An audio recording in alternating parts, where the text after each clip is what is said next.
Hayata dair püf noktalar kanalıma hoş geldiniz. Bugün menekşe bakımı ile ilgili sizlere önemli püf noktalardan bahsedeceğim. Özellikle bana gelen sorular doğrultusunda menekşe nasıl bakılır ve çiçek açması için hangi püf noktalara dikkat etmemiz gerekiyor? Bunları sizlere bildiğim bilgileri paylaşmaya çalışacağım. Yanımda menekşelerim var. Bakın şu menekşeleri hemen göstermek istiyorum. Renkleri gerçekten çok güzel. Ve şu anda gayet sağlıklılar. Menekşelerinizin eğer sağlıklı olmasını istiyorsanız, bu şekilde yeşil yapraklı ve bol bol çiçekli olmasını istiyorsanız dikkat etmemiz gereken önemli püf noktalar var. Özellikle sonbahar ayına girdiğimiz için menekşelerin şu anda yeniden eski çiçeklerini döküp yeni çiçek verme zamanı. O yüzden bazı püf noktalara dikkat etmek gerekiyor.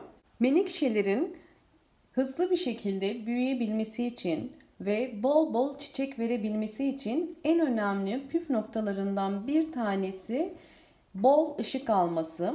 Menekşeler kesinlikle direkt güneş ışığını sevmezler. Eğer direkt güneş ışığına koyarsanız menekşelerin yaprakları bu şekilde yeşil değil, yanmaya başlar ve sararır. O yüzden menekşelerinizi kesinlikle direkt güneşe koymayın. Fakat direkt güneşi almayan bir perde arkasından bol aydınlık bir yere konumlandırabilirsiniz. Bol aydınlık bir yere koyduğunuz zaman bu şekilde yapraklarının canlı ve daha sık ve daha güzel çiçekler açtığını göreceksinizdir.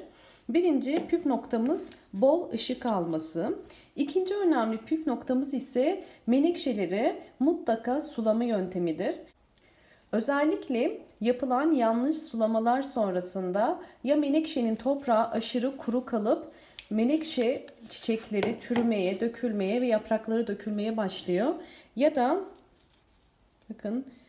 da çok fazla suladığınız zaman menekşelerde maalesef kök çürümesi meydana gelebiliyor.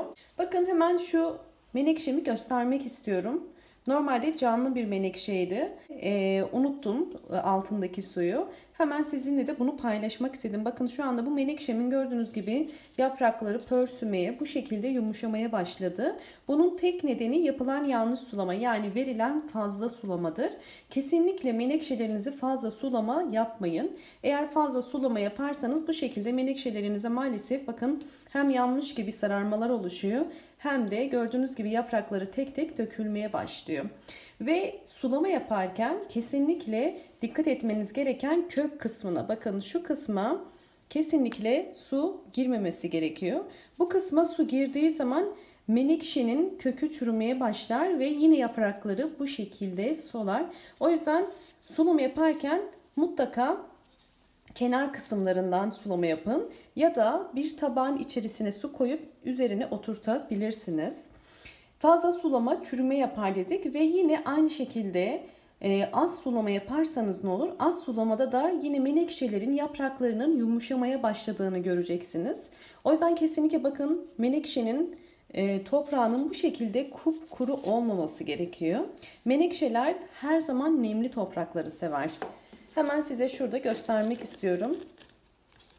Görüyorsunuz bakın toprak nemli. Yani menekşe toprağının bu şekilde sürekli nemli olması gerekiyor. O yüzden sulama aralığını mutlaka belirli aralıklarla yapın. Özellikle size bu menekşeyi göstermemin nedeni de çok fazla bakın kuru olduğu zaman da, çok fazla ıslık olduğu zaman da menekşemizin halini görüyorsunuz. Bakın yapraklarında hep yumuşama meydana geliyor.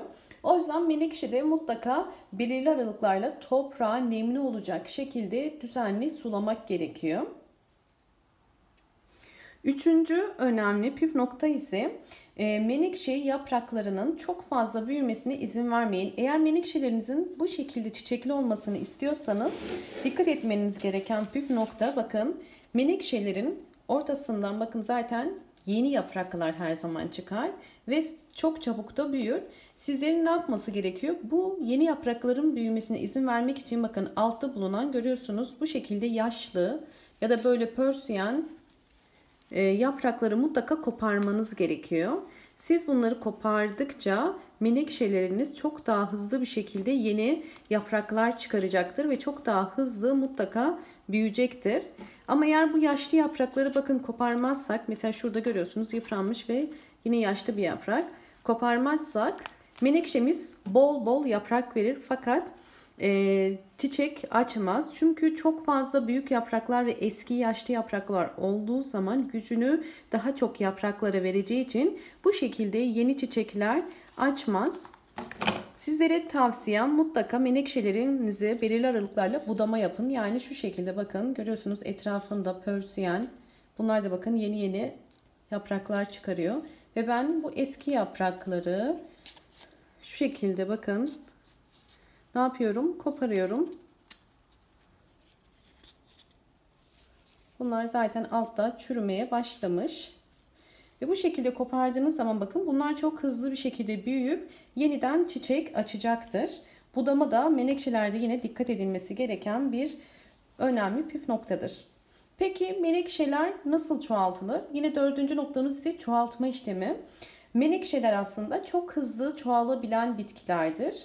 Bunun için yapmanız gereken tek şey menekşeyi yaprağından koparıp direkt toprağa ekmeniz. Hemen size göstermek istiyorum. Evet, burada gördüğünüz menekşeler yapraktan çoğalttığım menekşeler. Bakın hemen şurada görebilirsiniz. Daha önce bunu videosunu çekmiştim. Kanalımda mevcut, bakabilirsiniz. Bakın sadece bir yapraktan görüyorsunuz menekşeler büyüyorlar. Ve yine burada da bakın bir sürü küçük menekşemiz var. Ve bunlar sadece bakın yeni yapraktan görüyorsunuz. Sadece tek bir yapraktan bu menekşelerimiz büyüyor. Bakın şurada da yine bu şekilde olan yaprakları koparıyoruz. Menekşe nasıl çoğaltılır? Menekşeyi çoğaltmanın birçok püf noktası vardır. Menekşe çoğaltmak için yapmanız gereken seçeceğiniz yaprağın kesinlikle sağlıklı olması gerekiyor. Ve seçeceğiniz yaprağın en alttan yaşlı yapraklardan olmaması gerekiyor. Bu yüzden bakın hemen üstten değil ama bunun bir altından, mesela şu yapraklardan bir tanesini şu şekilde bakın kökten koparıp görüyorsunuz. Bunu direkt bir toprağa ekebilirsiniz. Hemen size şurada göstermek istiyorum. Bakın şunun kenarına şu şekilde açtığımız zaman bakın şu şekilde bıraktım. Menekşeler bu şekilde toprağa direkt ekildiği zaman çok hızlı bir şekilde çoğalıyorlar. Burada da görüldüğü gibi bakın bu menekşelerim hepsi sadece bir yapraktan çoğaltmış olduğum menekşelerim. Menekşeyi sadece topraktan değil farklı yöntemlerle de deneyebilirsiniz. Hemen size şunları da göstermek istiyorum. Bakın bunlar da perlitte çoğaltmış olduğum menekşelerim. Yine normal toprağa ektiğiniz gibi herhangi bir yaprağı koparıp şöyle içine ektiğiniz zaman ve bunun nemli olması gerekiyor. Perlit suyu fazla tuttuğu için, nemli olduğu için yaprağın hemen köklenmesini ve yavru çoğalmasını sağlıyor. Perlitte de bu işlemleri uygulayabilirsiniz. Bunlar belli bir büyüklüğe gelince bunları perlitten alacağım. Bakın yine normal bir şişeye, pet şişeye ekmiş olduğum menekşem. Bakın tek bir yapraktan görüyorsunuz yeni küçük bir yaprak çıkarmaya başladı. Yani bu artık menekşemizin burada köklendiğini bize gösteriyor. Hemen arka kısmına da bakıyorum. Bakın arka kısmında da var. Bu yaprağı menekşeyi çoğaltırken kesinlikle hemen bu yaprak çürüdü diye atmayın. Bu yaprak zaten kendini bırakacaktır. Bu küçük yapraklar, çoğalan yapraklar büyüdükçe. O yüzden bunu ellemenize gerek yok. Yeterli büyüklüğe gelince bu şekilde küçük saksıları alabilirsiniz. Menekşe ekerken dikkat etmemiz gereken 5. önemli püf noktamız ise kesinlikle menekşeler büyük saksıları sevmezler. Menekşe için her zaman bakın şu şekilde küçük saksılar tercih etmeniz gerekiyor. Saksısının küçük olması ve mutlaka altının bu şekilde delikli olması gerekiyor. Altı delikli olmazsa fazla sulama yaptığınız zaman saksının içinde su birikecektir. Bu da kök çürümesine sebep olur. O yüzden mutlaka altı delikli olan saksıları tercih edin ki fazla suyu verdiğiniz zaman suyun fazlasını süzebilsin. Evet, bu şekilde gördüğünüz gibi bakın toprağa ekebilirsiniz. Eğer menekşeyi yapraktan çoğaltmak istiyorsanız bunun tabii ki birçok yöntemi vardır. İster direkt toprağa ekebilirsiniz ya da bu şekilde perlitlere ekebilirsiniz. ya da isterseniz yosunda da köklendirebilirsiniz. Bununla ilgili videom var. Bunu detaylı olarak izleyebilirsiniz. Menekşelerin çiçeklenmesi için mutlaka bu püf noktalara dikkat etmemiz gerekiyor.